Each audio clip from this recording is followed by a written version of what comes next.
Good afternoon, Eric Chilton here alongside Tanya Rivera. Hey, welcome. Thank you for tuning in right here on WFMY News 2. You guys are on Fire Stick, Roku, right? And the WFMY News 2 app for your TV, phone, or tablet. We got all the things. We're all over the place. That's what it is. Yes, we got a lot on tap for you today. First, let's get to this developing news on the ACC. This place is called, or conference rather, is called Greensboro Home since its inception, and right now, more cities are vying to become the potential headquarters for the ACC. We've heard about this recently, and Guilford County Commissioner Skip Alston says both Charlotte and Orlando, they're both hoping to get the conference. He says Greensboro is still an option and could remain the headquarters, but back in October, conference officials said a review of their operations was expanding to look at potential new host cities. Here are the criteria they say a city would need to have to become home to the ACC. They need to be in the Eastern time zone, have positive population growth, access to a large hub airport, and easy travel for ACC schools. Keep in mind, no word yet on when that final decision will be made. Of course, we'll keep you posted on this. North Carolina candidates, they are on the campaign trail in the hope of landing a seat in the U.S. Senate. Today, Democratic candidate Sherry Beasley stopped by the Triad. She visited Replacements Limited in McLeansville. That's the major china and dinnerware warehouse that you see right there off of I-40. Well, during the trip, she spoke with workers and management about her plans. If elected, Beasley is vying for Richard Burr's seat in the U.S. Senate. Now, in order to secure that seat, of course, Beasley would have to beat out the Republican Senate nominee. Last night, two of those candidates looking to claim the title faced off in a debate. Former Governor Pat McCrory, former U.S. House Representative Mark Walker. Missing from the action, though, from all of that was the frontrunner. That's Representative Ted Budd, who was invited but chose not to attend. So McCrory used the moment to talk about their conservative approaches to issues. Until we get our spending under control, we're not going to get a handle on inflation. And it's time that the people in North Carolina look forward to sending somebody to the U.S. Congress that will stand up and will push back against the exorbitant spending bills. McCrory says we need to use more natural gas, reduce unemployment money. That's the greatest strength we've had for the last 25 years to fight inflation. And second, we need to quit giving away free money. And as your governor, what I did was reduce unemployment compensation, quit giving away free money, and get people back to work.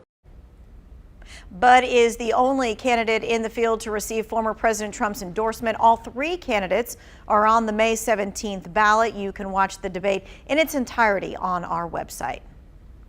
Well, Turning to your COVID-19 headlines now, there's a new way to find out if you have the virus. Get this, the FDA granted emergency authorization for the Inspect IR COVID breathalyzer test, believe it or not. Officials say they can detect infections when a patient just breathes into the device. Experts say it takes about 3 minutes to process results. The company says in clinical trials, the device was able to spot 91% of cases and only had false positives of less than 1% of the time. Well, as scientists develop new ways to detect the virus, our state health department will no longer post COVID cluster reports for daycare centers and for schools. Leaders say identifying and reporting clusters has become less reliable for two reasons. Contact tracing is no longer a priority outside of high-risk settings, and more people are using at-home tests. School principals and operators of daycare centers are still required to report suspected cases of a variety of diseases like COVID. Well, COVID report schedules, they're changing because of the lower case numbers in our state. At the same time, doctors are saying it's really important to remain vigilant. This weekend, people across the world really are gathering in celebration of several religious holidays. And for many, this is going to be the return to the first in-person services since the start of the pandemic. Novant Dr. David Priest says if you are planning to head out, check yourself. If you're not feeling well, stay home. It's also, like we've said many times in 2 years, know your own individual risk. You know, if you're a 25-year-old with no other health problems and you've been vaccinated, your risk of complications from COVID is essentially nil. But if you're an 80-year-old and you have chronic medical problems or, and have not had COVID, then your risk is higher. And so you have to kind of gauge what's my personal risk and what's my my willingness around that risk and take all those factors into account. Well, Priest says ventilation is important with large gatherings. He says if you want to attend an in-person service, consider attending one that is outside. Well, a good forecast for us, though, as we head throughout the weekend. We do have a slight chance of showers tomorrow morning, but it's an early morning shower.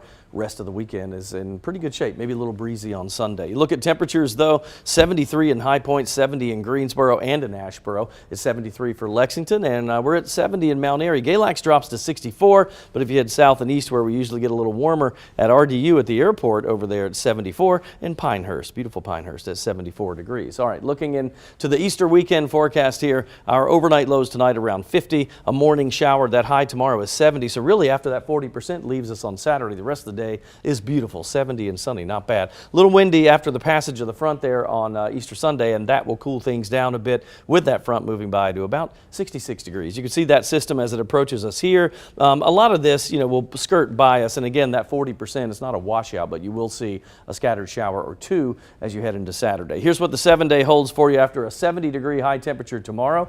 We go to 66 with breezy conditions heading into your Sunday, and then Monday, better chance of rain there, 60% shot. Look for highs at 52, coldest day of the week. Begin a warming trend after that. It's partly cloudy and just a couple of clouds here and there really for Wednesday, Thursday, and Friday. Low 60s breezy on Tuesday. Wednesday, 66 with a cooler morning, a start to the morning at 38, then 72 Thursday, and by the end of next week, it's just beautiful. Sunshine and 77. Well, today marks 4 years since a tornado tore through Guilford and Rockingham counties. The EF tornado hit East Greensboro. It hit homes, it hit schools and businesses. More than 1,000 buildings were damaged, about 200 destroyed. One person died in the storm. The tornado also tracked through parts of Brown Summit, Reedsville, Ruffin, Danville, Virginia. It was a day that most of us will not forget.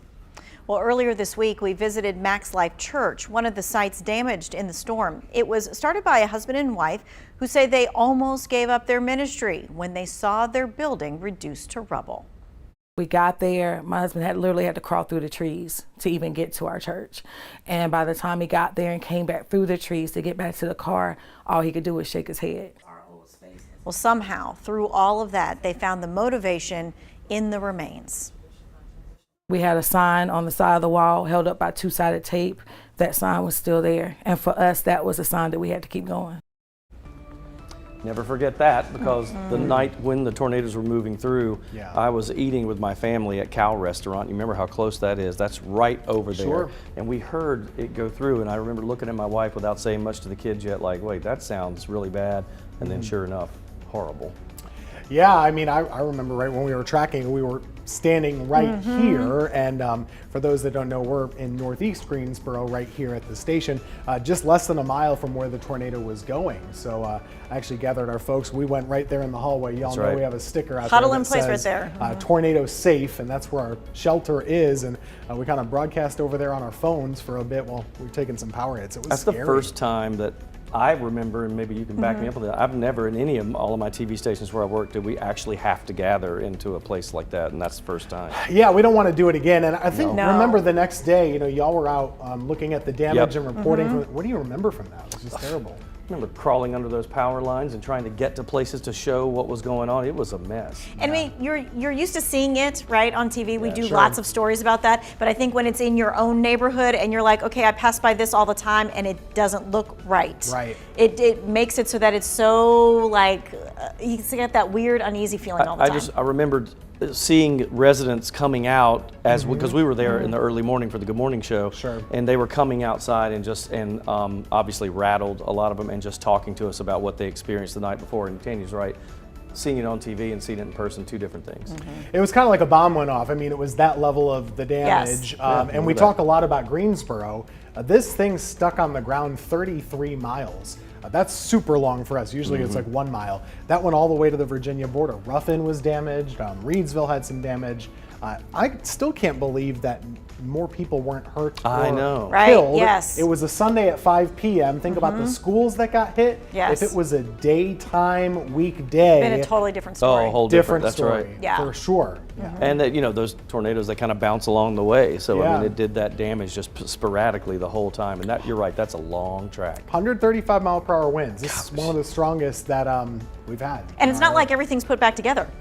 Not completely, not at all, right? and that's 4 years ago. Yeah, in fact, if you're familiar with this, you can drive the new urban loop, do you know, that goes from 29 to 40. If you drive that, you can still see there's a huge part of the forest that all the trees are down from that tornado. Check it out. We hope we don't see that again. All right, let's take a short break and we're coming back.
All right, so we're only a couple of days away from Easter, and you want to put together a special Easter basket for someone. The easy route, chocolate bunnies, jelly beans, but how about something a little different?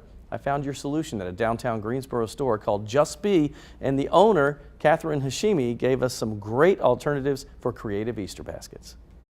We're excited this year because these baskets are actually functional. Like you could take this to the beach, to the pool, and then it's also your Easter basket. So we have popcorn made in Asheville, North Carolina. We've got our t-shirt with North Carolina, little state pride. Everyone loves a beautiful candle. Gosh, my wife loves those. Yeah, with some fun spring scents.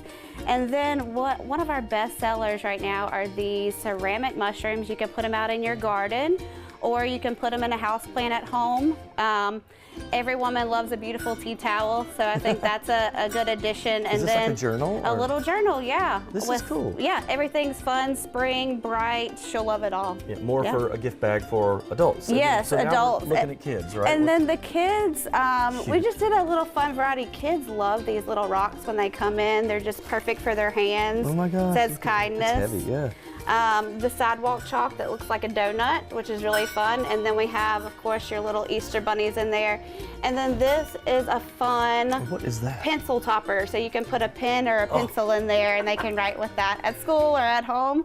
And then we have a book by a local author called Courageous. I love the fact that, I mean, most of this is local or at least statewide, right? So it's kind of cool. Yeah, so a lot of it's fair trade, U.S. made, handmade products. This is great, Yeah. great. Good ideas for Easter. That's going to make it so much better than just the typical candies and chocolate bunnies. Nothing wrong with that, but we love this. Yeah, nothing wrong with chocolate. Nothing wrong with let's get chocolate, that out of the but way. I do like that it's something else that is useful and things that would be played with and things that you would like, and it's also a surprise, right? Because you expect just That's like right. chocolates and things, but when you get something that you're like, ooh, it's a new beach bag, or it's a fun candle that I like, it's a good surprise. A lot of that stuff is local or regional.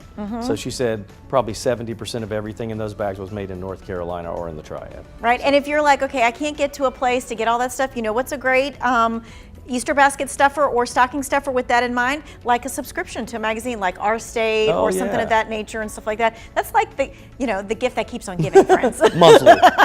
Yes. Monthly it gives back. All right, so with this in mind, I asked you on my Facebook page to tell me if you could have anything, what would you want in your Easter basket this year? People got creative here. Kathy said, I want all the spring pollen out of here. Me too. Tanya and I are with you on that as we have big mugs of water close by. Betty says, a new flat screen TV. I think mine is from the Flintstone era. Very good. Jane says, a vacation all by myself just to reflect on everything that's happened to me since January. Interesting. Teresa says, a basket of peace, health, honesty, and truth, joy, and all the things that money cannot buy. Ben Gilbert says, peace on earth. Oh, and a winning lottery ticket. I mean, you might as well just throw that in there, right? That's right. If you're going to have peace, you might as well have some money. Kathy says, tickets to Hamilton. Yeah. Ooh, that's a great Easter basket. That's you know what? And that's doable, friends. That's right. There are tickets available. I have looked for many of the showings and stuff, and you can find tickets. Have you gone yet? I have not. So I went last weekend, and I heard all the hype and everything and all that. I never watched the movie. I didn't listen to the soundtrack on purpose because I wanted it to be my first time. Blown away. Like, I want to go again. And I usually don't go twice, to that kind of stuff, but I want to go again. So that's funny because I've seen it on Disney Plus. I've listened to the soundtrack many, many, many times with the book that has all the lyrics and all that other kind of stuff. It's a pretty amazing show. I need to see something with the lyrics because they talk so quickly it's hard to follow sometimes. You miss it, for sure. Yeah, so if you do have tickets to Hamilton, you're going to want to listen to the music and look at those lyrics ahead of time so you don't miss anything. Really does help you with the whole storyline and everything. All right, we'll take a break. We'll see you in about 2 minutes.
Forecast pretty good, even though we have a slight rain chance. It would be Saturday morning. I'm really not complaining because it's not going to stick around very long. The day ends up being nice. Taking a look here at our Skycam here in Burlington, I mean, that's a That's a beautiful shot there. Nothing, even the winds are cooperating. Now, they will pick up, by the way. Saturday, I'd say late afternoon, evening, definitely into Easter Sunday, it'll be a little breezy. So expect that and know that that's going to be the case as we head into that time period. But in the short term, we look good. Let's go ahead and take a look at temperatures and see what's happening here. And 72 in Statesville and High Point. Greensboro's at 70, Winston-Salem at 71. Not bad, right? These are comfortable and actually exactly where we should be. Our normal high is in the low 70s this time of the year, so everybody cooperating here. Reedsville at 73, Walnut Cove at 72. Your weekend forecast, though, as we talked about the temperatures, tomorrow, wonderful, 70 on Saturday. It's a little cooler on Sunday, but 66 doesn't sound bad, but factor in some winds, right? Because that cold front will have moved through. That brings that 40% chance of a shower for Saturday morning, and that will make it feel a little bit cooler there. 7-day forecast is showing after this weekend. As we head into Monday, it's a rainy start to your Monday. A little bit of a cold rain there, 60% chance. That's the best rain chance of the week, but after that, we are dry. And a warming trend, too. Partly cloudy to mostly sunny. That's Tuesday through Friday of next week. 63 Tuesday, 66 Wednesday, and then low 70s Thursday, and we might see an 80 in the southern Piedmont by Friday. Yeah, I know, summer, it's a sneak peek. I know, I love it that we might see an 80, but there was also 52 in the forecast, so okay. All right, so Easter right around the corner, of course, and downtown Greensboro's got something for the big kids. That's right, it's us adults. Cashing in. Downtown Greensboro Incorporated is hosting an egg extravaganza. You get it, right? Featuring hidden eggs stuffed with all kinds of prizes. Here's how it works. Participating businesses will have a sign posted somewhere in their shop. You snap a picture of it and you bring it to the register and you get a prize. Now, some of the winnings include a $250 Visa gift card, Carolina Cobra tickets, an overnight stay at the Biltmore Greensboro Hotel. The hunt started today. It ends tomorrow. Businesses only have a limited number of eggs, so you gotta get out there. So I was out doing that story today with Just Did you grab an egg? No, but we could hardly get our segment shot because she had to keep running back to help people and give them their big eggs. Their eggs. Yeah, because so you find the egg in the store, take a picture of it on Instagram, tag downtown Greensboro, and then the business owner will give you that big egg, and you don't know what's in it. And as you said, some of the prizes are good. That's really cool. That's the big egg. I mean, and you know, you just want to find, it's the thrill of the hunt, isn't it? I mean, you did it as a kid, but this is even better. If it's free, it's for me. Right. Is our motto here. Yes. But I will tell you that the kids were with their parents doing this. Oh, yeah. And it's not like a little egg like it's that. It's a big egg. It's like this big, so it's kind of cool. But you're right. There's a limited number per business. And it's only, I need to make this point too, it's one egg per group. So if you go with your kids, everybody doesn't get an egg. Right. So just understand that when you go in. Well, enjoy. Happy hunting, friends. I would like to do that. Yeah. Yes. We'll be back.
In 2022, the world car of the year is electric. You probably could have guessed that, right? We're going to give you a live look from New York City, where the International Auto Show is kicking off today. CBS's Michael George is there with a look at the latest e-powered vehicles.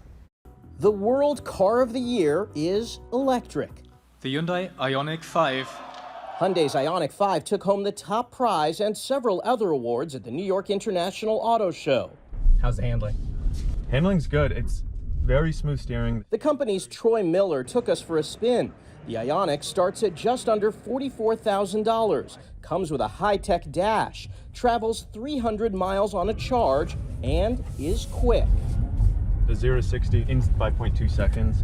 It's instant torque. It's very punchy. The big trend of the show this year is definitely electrification. Tim Stevens from CNET's Roadshow says more electric vehicle choices are charging into dealerships, from the $27,000 Nissan Leaf to the $90,000 Ford Lightning Platinum and the Porsche Taycan Turbo S with a $185,000 price tag. People have only had the choice for Teslas for so long. People are just excited to have a lot of choices on the market now. Stevens says EVs only accounted for about 3.5% of total vehicle sales last year, but popularity is growing, fueled by frustration with current prices at the pump. As gas prices continue to increase, that certainly makes things a lot easier to quantify from a cost standpoint that EVs make a lot of sense, not just for the environment, but also for your budget. Consumers seem to agree. Cars.com saw online searches for EVs surge 173% last month, and 55% of gas-powered car owners say they're considering going electric.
Good afternoon. Welcome to the back nine, as we like to call it. Yeah, Eric Chilton here with Tanya Rivera. We're glad you're with us today, TR. Yeah, absolutely. I'm glad to be here. We're glad that you are joining us, no matter how you're doing it. Fire Stick, Roku, WFMY News 2, the app, your phone, TV, your tablet. We're everywhere, and we're glad that you're watching. all over the place. All right, let's jump right into our top story of the day. Developing news on the future of the ACC. Yeah, if you've lived here for a long time or you're born and raised here, this is a big deal. Right now, more cities are vying to become the potential headquarters for the ACC. Guilford County Commissioner Skip Alston says both Charlotte and Orlando, Florida, they're hoping to get in on the action and maybe get the conference headquarters there. He says Greensboro still an option and could remain the headquarters. But back in October, conference officials said a review of their operations was expanding. They were going to look at some potential new host cities. So here's some of the criteria they're looking at and saying a city would have to have this to be the home of the conference. They need to be in the Eastern time zone, of course, have positive population growth, access to a large hub airport, and easy travel for the ACC schools. Keep in mind, there is no word yet on when a final decision could be made, but the story is getting a lot of attention online. Look at this. Matry says, why? Has anyone lived in those cities? Greensboro over Orlando and Charlotte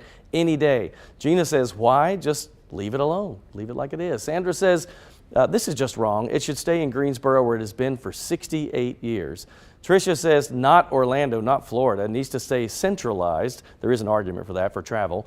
Keep the conversation going, by the way, over our Facebook page. This, of course, is a developing story, and we'll keep you posted. As someone who was born and raised here and loves the ACC, I would hate for it to leave. But if you do think practical and say, okay, so the airport, maybe we're not a Charlotte airport or Orlando airport, but to be in the middle of the ACC like we are in teams traveling in either direction, to me, that makes as much sense as anything. And I'll be honest, we cater to the tournament better than the big anybody cities else. Don't care. Yeah, as no, much I as agree. we do. I agree. don't think so. Yeah, the big cities don't seem. I mean, they have so much other stuff going on. There's a reason why we were called Tournament Town, right? For so very long, and we earned that name. And we love to have the tournament here, and we love ACC being here, being the home of the ACC. And I've heard by some of the people in city government, they said we really put out a package to them to say why we think it should stay here and what we could offer, maybe extra stuff. And they really think they can be competitive. It's just a matter if the ACC decides that way or not. It's gonna get lost in another big city, right? It's gonna get lost in another big city. You can't tell me, maybe Charlotte, I can understand a little bit better than here, but Orlando or when they do the tournament in Brooklyn, they don't care about that as much. There's too many big other things going on. It's our heart here. Yes. We love it. I would agree. Yeah, just absolutely. my opinion. Yeah, just our opinion. The 2 cents right there. Okay, we're going to turn to a few other headlines happening right now in our area. Police say a person was shot early this morning in Greensboro. Officers say it happened just after 1 o'clock on Mosby Drive off of Forum Boulevard. They say the person is recovering in a local hospital, but they're asking for folks who may have been around at that time to give them a call at Crime Stoppers. They're looking for tips and clues here on this shooting. Well, right now, concerns over the spread of the avian flu, they are rising. Once again, experts are asking people to take down their bird feeders and to stop using bird baths to help slow the spread. Doctors say since they're unsure if songbirds are fueling the current outbreak, it is best, they say, to eliminate all kinds of gathering places. They say this year's strain of bird flu is especially transmissible and can quickly kill birds who contract it. They're recommending keeping the bird feeder and bath pause in place for the next couple of months. Now, the bird flu outbreak has forced farmers to quarantine millions of chickens and turkeys. The limited supply is now trickling down to consumers. Trade analysts say wholesale prices in March climbed to $3.01 for a dozen eggs. Of course, this is just in time for Easter when we're dyeing eggs and having deviled eggs and all that kind of jazz. According to the USDA, the current average price for a dozen grade A white eggs is $1.66, up from $1.08 this time last year. Certainly inflation is a part of the overall picture. Feed costs are up, as you know. Primarily, I would say the bird flu is probably the biggest influence in the recent price spike that we've seen. Industry experts are watching the next few weeks to see if warmer weather may help slow or stop the spread of the bird flu and also to coax the eggs prices back down. Well, birds aren't the only ones getting sick this season. Doctors say they're seeing a rise in stomach bug cases. Novant Health says patients of all ages are testing positive for norovirus. It is the most common type of the stomach flu. They say the best way to prevent from getting sick is to wash your hands, clean your linens and surfaces. For more ways to keep your family safe during this time, look for this full story on our website. You know, I don't think anybody really will complain too much Well, you could complain, but it won't work, will it? No, I've tried, believe me, that the weather is the weather. It's going to do what it wants to do. But not bad. As we look at this, the showers are approaching, but they're not going to get here until probably tomorrow morning. That is a 40% chance of rain. Until then, we're clear in the short term. You may see those clouds go on the increase, especially for the northern half of the viewing area as we head into the night tonight, and then getting ready for some of that rain late night and into the early morning on Saturday. Here's why. So high pressure in control for now, but that'll slip away pretty quickly. Here comes that cold front. Notice the showers moving through. And again, that's probably a first half of the day shower chance. Then we'll take it out again. High pressure will move in. Now it might get a little bit, oh my gosh, there's literally a bee that just came at me, a wasp in the studio. He's no more. We see the high pressure to the north. That has never happened in my life indoors. Cold air coming back down, which means probably a cooler start to your Sunday. I want to talk about pollen too, because this is bothering me along with everybody else. High pollen there for Saturday and Sunday, and then very high by Monday, because Saturday we could get a little bit of that rain, but again, it's not enough to really be a game changer, that's for sure. So overnight lows tonight going down to 50 degrees. Look for partly cloudy skies, and then as we head into tomorrow, maybe that morning shower or two that we talked about, but after that it's clearing with a high temperature of 70. Looking good in the 7-day overall. Nobody's really complaining. Next week, we do have a rainy Monday. That's a 52-degree high and a 60% chance of rain. But after that, smooth sailing. Sunny to partly cloudy skies. We'll go to the 60s for Tuesday, Wednesday. Sunshine, low 70s Thursday, and next Friday is beautiful as we get to 77 and sunny skies with a couple of clouds. Topping off this nice weather, we want to give you some positive vibes heading into the weekend. Today's Good Friday, the start of Passover and the middle of Ramadan. Is the first time in 30 years the religious holidays have crossed paths. So as we head into this reflective weekend, ponder on this message from Coach Lamont about the meaning of struggle. One day, a man watched a butterfly struggle to emerge from a cocoon. The cocoon had a small hole and the butterfly simply could not fit through it. Now frustrated, the man took it upon himself and created a larger hole for the butterfly, which was then able to emerge. Now the problem was, it was too soon and the butterfly had not fully developed, and the butterfly spent the rest of its life unable to fly. What the man failed to understand was the butterfly needed the struggle to fully develop. We all have faced struggles and at times wished we could have exited those struggles sooner, but the struggle has always been a part of the process. The greatest struggle will strengthen and equate to the greatest life. Never dismiss the struggle, but endure, and in due season, you will fly. This is Coach Lamont. Make today your best you day. I'll see you tomorrow. All right, speaking of flying, there were flying bugs in there. Did the bee come at you like in slow motion all the way up to your face? It's a big wasp like this, right? And it did. It just went. It was huge, folks, huge. It was at least 7 feet long. It was like this, and it went like real slow, and I went, that is a bee, and I smacked it down. It's like, I've never had a bee inside in this place. I was crying on the inside because he's doing like the bee dance, you know? Well, you know, you get that cold chill, you know, when you're like, there's something to come and get me. Get him out. Oh, goodness. We'll be right back. Oh, they got a shot of it. There he is. It is 7 feet. I'm telling you, it's Mothra.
chocolate, marshmallow, peanut butter, whatever your favorite Easter candy is. What if I told you it was doctor's orders to eat whatever was in your basket all at one time? We recommend to parents to kind of get your Easter basket, give your kids their basket, give them a time limit, let them eat as much as they want all at one time, and then remove it so they're not snacking on it all day long on Easter Sunday. And then you give them small doses and let them brush and floss after they have it. All right, when Dr. Olson said eat it all at once, I was like, boom. Oh dear. This is a kid's like dream. I get to eat everything in my basket. They would start like celebrating until about 2 hours later. When they didn't feel when so they get good. sick, yes. All right, a so lot of candy. Tim, you had a dentist dad. I still do. Yes. Right. I have a hygienist mom. Did you have certain candy in your basket or not have certain candy in your basket because your dad was a dentist? My dad is a dentist and he loves candy. So all kinds of candy. He loves oral hygiene as well. But we had Snickers, we had Sour Patch. It doesn't matter. Yeah. We had, I don't think, any restrictions. The only restriction he had was don't chew gum all the time. Was his thing, especially with sugar in it. Right. Okay. All right. So I asked Dr. Olson about best and worst candies in the Easter basket, and she said, you know what? Chocolate is the best when it comes to your teeth. So we've got a graphic that we can show you here. She says it dissolves and it washes away and it has a lower sugar content. So she was a fan of the chocolate. Now, when it comes to the gummies, the jelly beans, the Peeps, the sour candies, she's like not so great on the list. She also says that lollipops shouldn't even be an option. Here's why. Hard candies are usually meant to be sucked on, and so that gives you a prolonged period of sugar on your teeth, which is not good for your teeth. Also, if you're like me, you want to bite them, and that can cause fractures or chips or cracks or breaks, and nobody wants a crown for Easter. Nobody wants a crown for Easter. This answers a lot of questions for me because all the ones that she said not to eat are my favorites. Right. Over chocolate. I just had 2 crowns done on Monday. So because you're chewing on those things and fracturing and all that kind of. Okay, so something my mom would put in my basket as well as my Christmas stocking, a toothbrush. Yes. Did you not get that? Anytime I wanted a toothbrush, my dad had them. They had his name on it. Yes. His office phone number. Right. Call Dr. Buckley. Yes. If you're brushing and one pops out, give me a ring. I mean, even to this day, the toothbrushes are in every stocking, every Easter basket, every holiday something. It's in there. You need to change them. So that is the big takeaway that if you want to say, hey, your mom did overkill, what I'll say is, when was the last time you changed your toothbrush? Because it really should be, as soon as you start seeing it fray just a little bit, it needs to be gone, people. And that's usually like Most 3 months. Don't do that. No. I don't think. I even have the Oral-B electric thing, and you're supposed to change that out. I don't change it frequently enough. Yeah, when you start seeing those bristles, it's got to go. All right, last recommendation from the good doctor. She said, put some sugarless gum in the basket. She says chewing gum for 20 minutes can help reduce cavities, and much like what your dad said, Tim, don't be chewing all day. That's right. Right? And not with sugar. And not with sugar, so you want to look for that ADA seal on the package to make sure that you're buying the right kind. I like that, because I like sugar-free gum. We're smart now. All right, when you think of Easter egg hunts, you usually associate them with kids, but that is not the case for one Michigan hunt here. Fear the Bunny is a spooky egg hunt for adults. Nope. Look at Tanya's face. Nope. Scared now.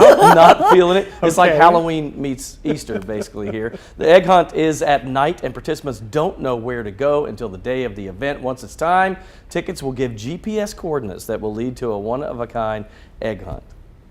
Well, let's do an Easter egg hunt at night, but add a little bit of fear to it with zombies and whatever else. You're gonna get this little flashlight that only shines maybe 5-6 feet in front of you. So beyond that is total darkness.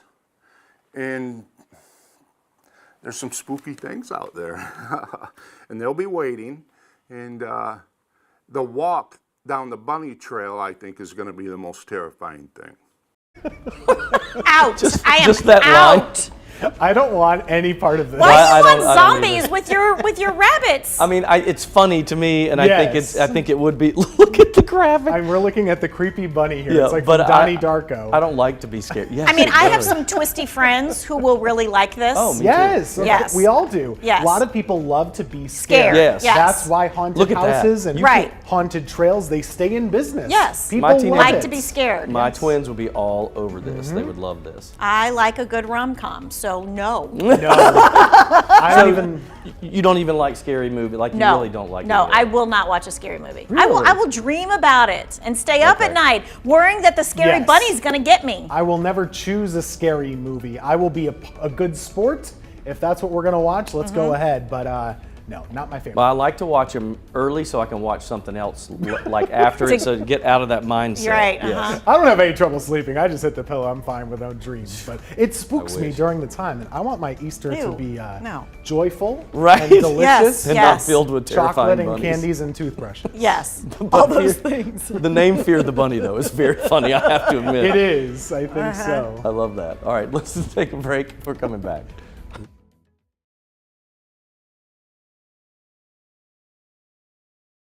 Go do your thing and come back. Okay. Hello, mic check 1, 2, 3, 4, 5, 6, 7, 8, 9, 10. Mic check. Mic check. Hold on, really slow. Mic check 1, 2.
Another big move for North Carolina basketball. That's right, senior guard Leaky Black announcing today he is coming back for his 5th year. Now this comes after big man Armando Bacot decided to stay as well. WFMY News 2's Amanda Ferguson tells us what this means for next year's team.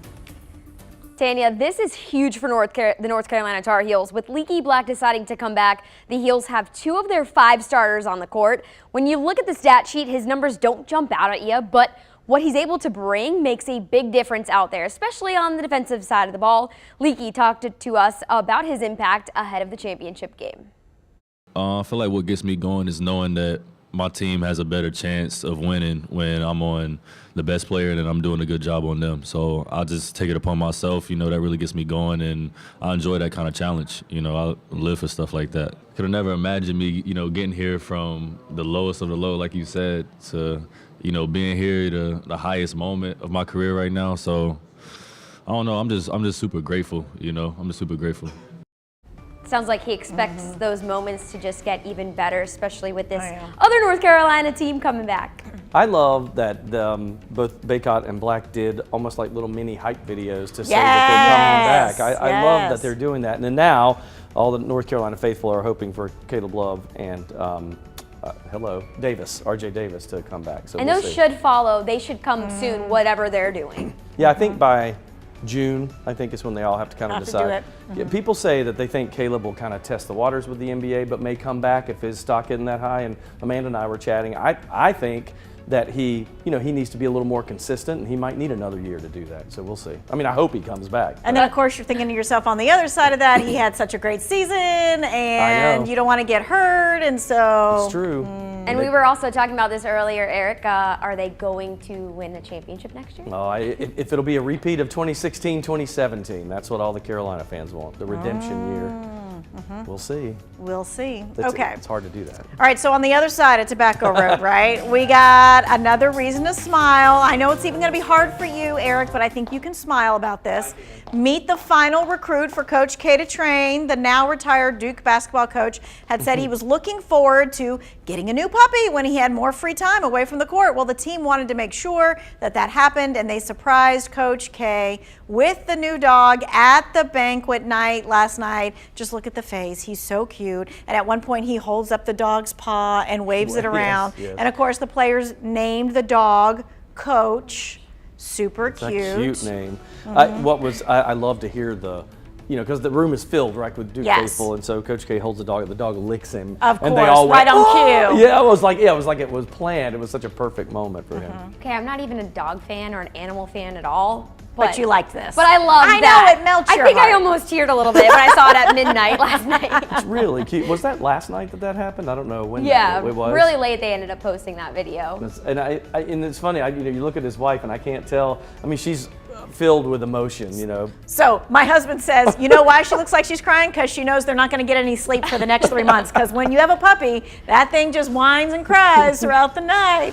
They're gonna have to. But now they have a bunch of time. You got a bunch of time in your hands, so enjoy that. You need someone else to train. Right. Instead of the video. Exactly. I do love the name Coach. I think that's very just cute. That's a cute dog name. Yeah, a dog name in general. So yeah, I think it's a chocolate lab, right? That's what it looks like to me. Look at that cute face. Look at that face. I mean, really. And does everybody see those paws? Look at that. Because that's going to be a big dog. Yes. I'm just saying. I'm pretty sure their dog passed away last year. Yeah, that's right. So that's why this is even more meaningful to them. And he had said, and that's one of the things he wanted to do in retirement. Right, so yeah. Now and he got his wish. But I wonder if surely they consulted his wife, because just to Surely. pick the type of dog, of course. it's a big decision. Of course. Everything goes through, right? Everything probably goes through. I'm sure everything goes through Mom K. Absolutely. I think so. Absolutely. That's the way it should work, at least. All right, we'll take a break. My 2 cents coming up.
Hello. There will be a candlelit vigil tonight at LeBauer Park for the wasp that was murdered in the VSET by Eric Chilton.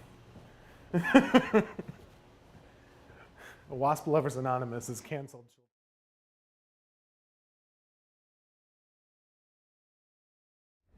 Mic check, 1, 2, 3, 4, 5, 6, 7, 8, 9, 10. Mic check.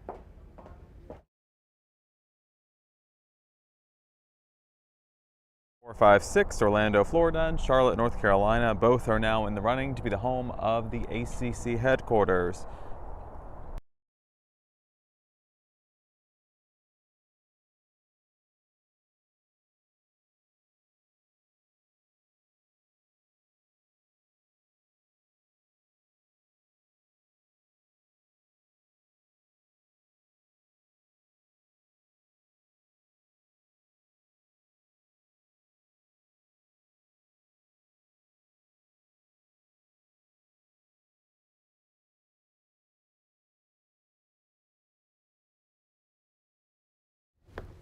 Hey there, Illinois, Indiana, Iowa, Kansas sucks, Kentucky, Louisiana, Maine, Maryland, Massachusetts.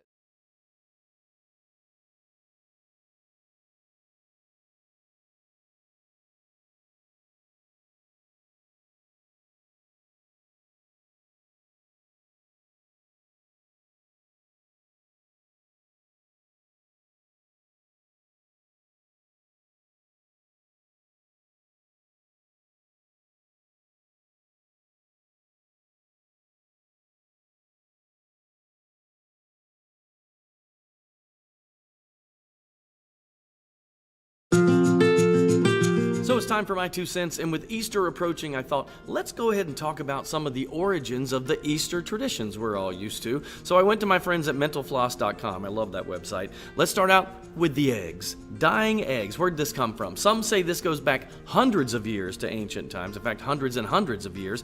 Eggs symbolize rebirth and new life, just as spring does with the birth of all the flowers, the rebirth of the grass, and all of that. It was to celebrate the growing season. Back in the days, people would give eggs as gifts. Pretty cool. Easter Bunny. Where'd this come from? Well, Time magazine said that this goes back to ancient pagans, believe it or not, who celebrated the goddess of fertility, who was called Estra, as in estrogen. Get it? Fertility, rabbits. That's enough about that. Easter baskets, where did that come from? You can see the resemblance maybe of a basket to a nest. That makes sense. Well, Germans brought this tradition over to the United States, and kids would put out the little nest that they would decorate all nicely for the mythical bunny to put the eggs into. That's where all that came from. Now you know, as Paul Harvey used to say, the rest of the story. And if you're not old enough to know who Paul Harvey is, ask your parents. That's just my 2 cents. That's your 4 to 5. WFMY News 2 at 5 starts now.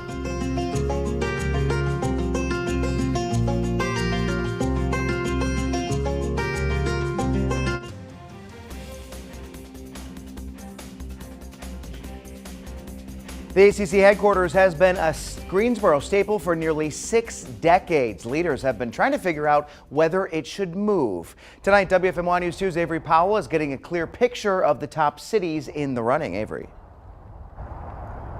Orlando, Florida, and Charlotte, North Carolina are now both in the running to be the new